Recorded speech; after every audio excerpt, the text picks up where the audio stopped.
nze nga omwogezi w'ekibiina ky'abaana b'abalwanyi ekiyitibwa United Children of Armed Forces mu bufunze kiri UCAFNet. Ekibiina kino kigatta abaana ab'abasirikale aba UPDF, nekigatta prisons, nekigatta police, nekigatta buli mukwata mundu fenna twagatta wamu kubanga ekyo president nayo as long as mukwata mundu kubanga president yali directive ye ngasaba twegatte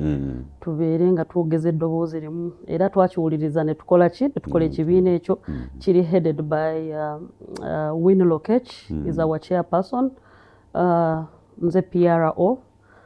Naye mu kino kyensonga olwaleero ya nga 18 ogwokuna guno omwezi tubulayo ennaku mbala ennyo twayisa omukulembeze waffe naffe twagala mujagulizeeko wamu n'abannayuganda bonna ffe ng'abaana b'abasirikale. So no ekintu ekyo lwaki twakikoze first of all ye taata waffe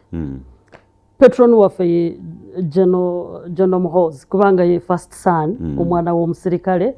era naye mu kintu kino tumwaniriza twagala akibeeremu atuboosting atuyambe atugambire ne daddy naye aveeyo ajje yebaze oba tumwebaze okubanga tumuyozaayoza okubanga awangulwa akalulu kano kaavuddemu kali kamaanyi naye omusajja yatambula eggwanga lyonna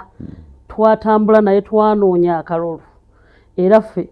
nga twagala okugisaamu endowooza y'abali abantu